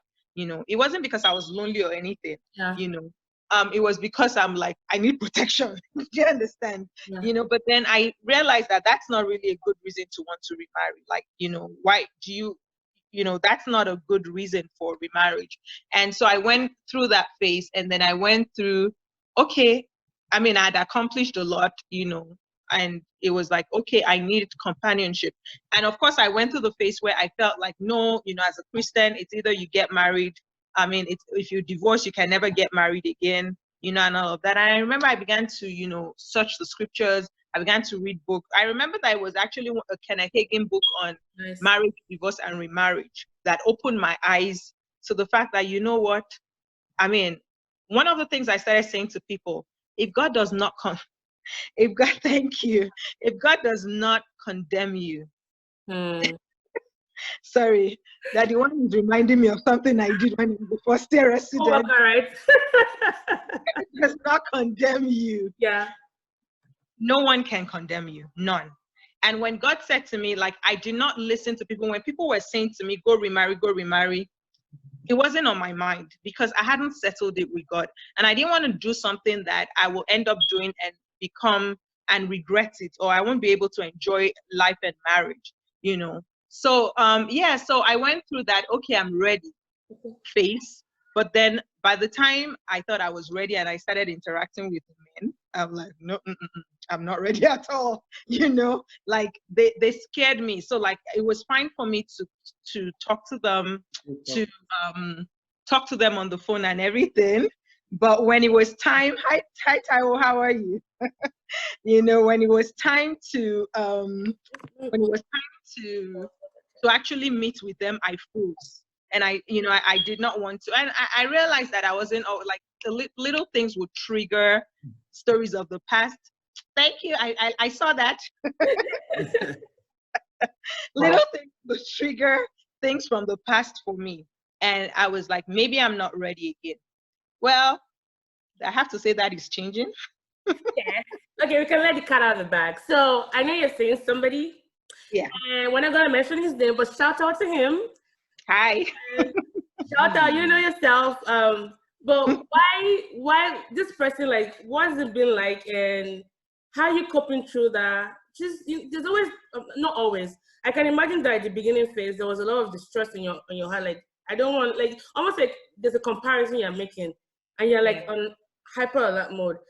Have you been able to ease down a little bit? Well, what are some of the tips that's helping you? And I'm asking that for those that are currently, you know, they can get tips from how to just navigate dating again, or trying to like remarry, and not to become the other person's trauma, because everybody has their own trauma as well, but you don't want to be the villain, you know?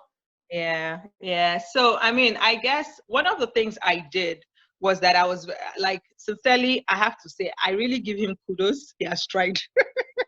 Because even though, like I say to him, I'm not where I was, you know, like if he had met me 2-3 years ago, he would never ever want to talk to me again. But I'm not where I was in the past. But I mean, I haven't gotten to my destination, in that I still find myself leaking. But I thank God, because for him, I mean, he's a very understanding person. So far, don't change. You know, he's like, sometimes I do some things and I'm like, I can't you even like see past can't you react, you know, to this? And he just laughs at me. He says, listen, I'm a mature person. I see beyond what you're doing. I see your heart, you know. And for me, those things were very important, where you know, like, he's actually teaching me a lot about trust passively, you know, trust and what it actually is to, like, I mean, and I have to say, I see my dad, like, I think I see my dad in him. So I've become a little bit I'm not so much of an emotional person anymore. My emotions you sparkling and smiling and ability to love. If those are not emotions, then tell me what those are. No, I have to say, I'm learning that from him. I'm learning a lot. He shouldn't be listening to this. I hope he's not listening. I'm going to send him a link later. I'm going to do that. I'll let you bribe me. He's teaching me a lot. Let me just really say that. Yeah. Yeah, but it's one thing for someone to teach you, it's another thing for you to learn. I know you're learning as well. Because we both need each other. And you're going to be so loved, sis. Like, get ready. Love is going to wreck you. Just tell him not to choke me with too much love. I know. Well, you need it. There's not going to be enough. There's not too much love. You need it. You need to be loved, because I think that's you. Yeah. And I think those are all of my questions. Someone said, I'm aware that there are people who want to be in abusive relationship as a spark. It sparks up their fire. What causes this? I really don't know. That one is No, to be honest, it could be some people were traumatized and abused in their, earlier in their life. yeah. And, and one of the things I'm learning is there are things that people go through in life from childhood that sincerely you need to deal with. If not, it becomes a baggage, for the rest of your life, or it affects things that you don't even realize that it's affecting in your life. Yeah. So I think it's important that we deal with baggages of our past, be it sexual abuse from childhood, whatever it is, you saw something that, kind of sometimes gives you nightmares, or you just think about it and you shiver. So God knows, I don't know, like, what did they go through in, I have no idea. But I think, sorry, I wanted to also say that I think a lot of abusive people, or a lot of physically abusive people, have a very sexual side to them. how So yeah, they abuse you and then they want to compensate sexually. I've Yeah. seen the movies, but I didn't relate that with, Yeah. So I mean, for me that was really, because like for me I ended up seeing that personally as sexual abuse. You hurt me, you want me to be in pain, and then and what? So like it looks like you're excited for me to be in pain, and then at that point, the control part of it. yes. Yeah. I mean, some people might like it, but I don't know. I mean, but let them go and search in their past and see what is it in their past that they haven't dealt with that is dysfunctional right now in their future. Yeah, and also just said abusive people were most likely abused too. It's a vicious cycle. Yes, I agree to that, but I also believe that you have a choice to make in ending that abuse. Absolutely. If somebody did something bad to you and you want to perpetuate that, like, it doesn't, an eye for an eye, then we're all going to be blind. You have a choice to help. So if you're here, I don't think any abusive person is here, but by peradventure, you fall into the category of being an abuser. Seek help. You're sick. I mean, that's just the word. I mean, just seek help. For whatever reason you think you keep doing this, seek help. It's not normal. Yeah. Not normal. Seek help. That's just my 2 cents to that, or my 5 cents. It's a matter of choice, because we've all gone through things that hurt us. That you were abused as a child, or you've gone through hurt. It doesn't make it better to do that to somebody else. Absolutely. But the perpetuation of it, like once is forever enough. Like you raise your hand and hit somebody, or you want to maim them. That's like, I can't just wrap it around my head. But I think I'm done with all of my questions. And I'm proclaiming some blessings upon your life.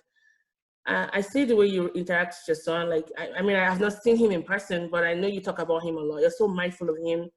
And sometimes when I even call you on the phone, you're like, no, I'm spending time with Mo. Can we talk later?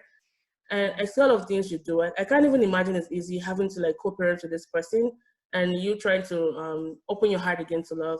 But I do know that God is always in the affairs of men, and He's kept you for a reason, sis. You found your ministry.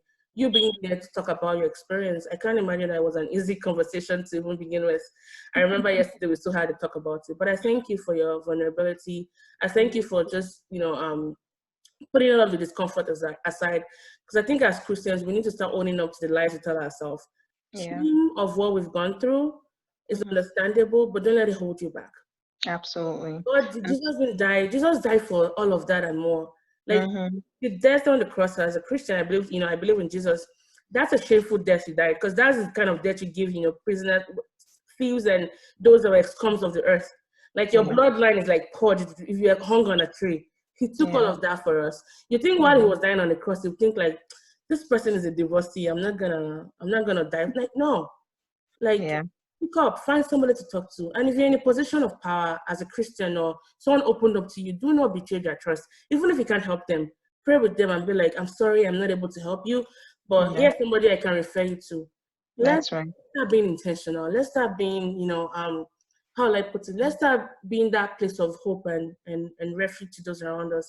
I don't know if you had any other thing to say, sis. And I just want to say that, one of the things that I learned is that our experiences do not they don't what's the word? They don't define us. Okay, so I mean, you might have had experiences of pain, shame, whatever, but that's it, you know, God doesn't name you that. Okay, so it's who you see yourself as. So what do you see yourself as a person? And one of the things is that, you know what, when things happen, I remember, I'm a Christian again, and I don't know if everybody on here is a Christian, but one thing I know is that all things work together for good. I look at the successes that God has helped me achieve, you know, since leaving the marriage, and sometimes I feel like if these things did not happen to me, I probably would not have the motivation to be where I am today. So I am like, at the end of the day, I look at it and I'm like, all the pain, all the shame, everything was a plot, you know, to propel me, because I would have been in a comfort zone. So, you know, rather than us sit down and cry and say, why, Lord, ask God, what's my purpose in this? I mean, it's painful, it hurts, you know, it's shameful sometimes, but God, what's the lesson? How can I get out of this? And how can I be, you know, because now I can tell my story and help other people heal, help other people live, and help other people realize that, you know, even if you've gone through all of this, there's hope after, like there's life after this. And God has a purpose for you, you know. And if I didn't go through what I went through, I would not be a voice to speak to a certain group of people. When I talk to them, they're not going to listen because they're like, what does she know? You know, Yeah. my experiences has given me an audience. Okay. So when life throws lemons at you, make lemonade out of it and make sweet, beautiful lemonade. Did you hear what he said? Pink sweet lemonade. Both of you said sweet lemonade. Thank you. Thank you, Taiwo. Wow. That's amazing. You know, Yeah. kudos to you, really. Kudos to you. This is why we share our stories. And look at that. I'm sure Shame is somebody that used to live with you, but they don't even know you anymore. Like Shame on you right now is like, you know, it's like what do I have to be ashamed of? I'm gonna tell my story and I'm gonna use that to encourage people. Yeah. And thank you so much. I mean, thank you. I'm seeing all your comments. Thank you. I love you all. Thank you so much. God bless you. Well, how do you feel so far? Just, you know, this is your first time ever being, you know, on camera, literally. Yeah. Actually, I have to say I was a little nervous. Not that I was nervous about my story, but I was nervous to share my story still. You know, I've done a podcast on it, and podcast was easy because there was no human interactions. Yeah. You know, but It's like suggested video. Like, who does you that? know, at the end of the day, one of the things I know is that God has birthed a ministry for me from all of this. And I've told God that as long as you give me breath, help me. I don't want to keep quiet. I want to let people know that there is hope and there is life. Because I know, you know, some of my patients that I see in the hospital, you know, when you sit down with them and you hear their story, you hear that they're, you know, like they're going through significant what do you call it? Not postpartum depression, PTSD. Okay. Yeah. And with that, they're non-functional at all. So like for me, I appreciate God's grace on my life, you know, that, wow, you know, I could have been here. But then I also tell myself, no, you know, these people just needed to be in the right environment. They needed to know that there's hope and there's life. And, you know, like they're not gonna, how can I leave that circumstance and then let that person look at me? Like you know, really is that to the point that when he sees me now, he's, you know, I want to be careful with my word. Yeah. You won't recognize you. Jealous, but like he sees that something, like I'm not where he left me. I've gone far. I don't know. He has no control over you anymore. So I'm sure he's regretting that. Exactly.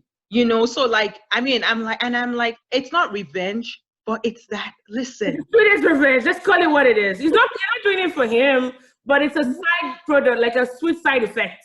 Exactly. Like for me, I'm like, you know, like, did you really think that I was going to stay where I was? Not only have I not stayed there, but God has catapulted me, you know, like I sincerely, I compare my life now to what it was 6 years, no comparison at all. None.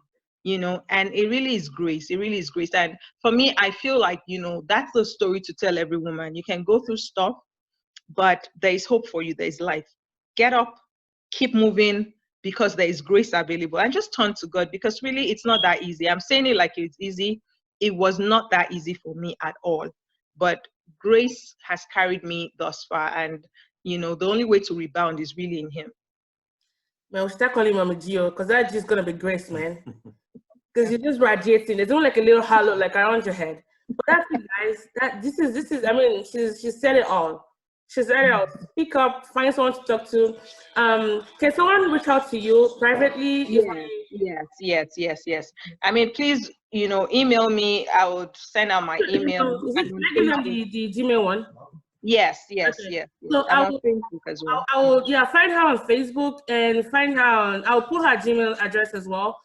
Reach out to her. Like, I don't know much. I don't have any experience in this, but this is why I bring people on the show, so they can, we can start building like a codified network of expertise or whatever, of experts, sorry. So I'll put her email there.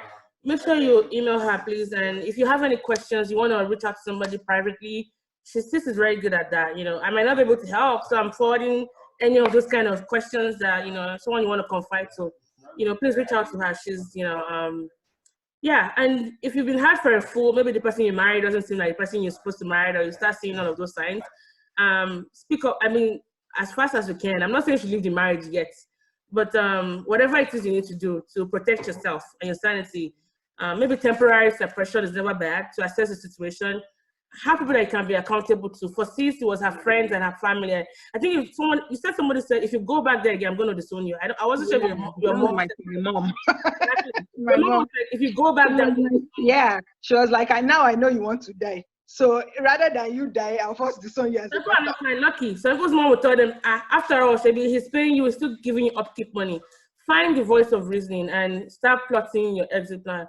Don't say you want to keep your family together. They might end up being together with you, gather together around your coffin. I don't know what kind of suffering Olympics you're playing to be in a place where you're almost dying. But I understand it can be hard. From talking to that, it can be very hard. But thank you, guys. This has been the More Stable Podcast. I call it a podcast for Blacks and Asians and those who love them. I appreciate all of you for joining. I've seen a lot of faces of people. Since you brought a lot of people that I've never seen on my show.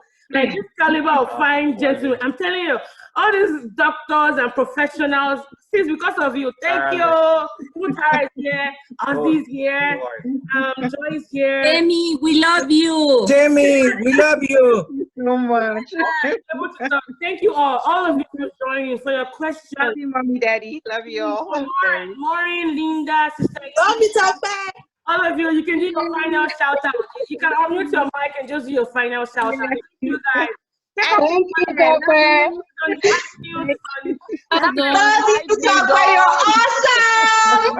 Tope, you're awesome. Tope, you're awesome. Thank you.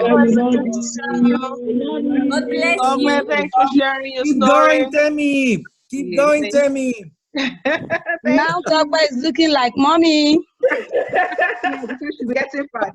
Hi, Taiwan. No, looking more beautiful like mommy. That is what I mean. Thank you so much. Hi, guys. Thank you. Hi, everyone. You're more popular than me on my show. Oh, that's what you get. Hola, Taiwo. God bless you all. Thank you, God Dr. bless. Thank you. It was Stay safe, everybody. Stay safe. Bye. Bye. All right, sis. Okay, goodbye.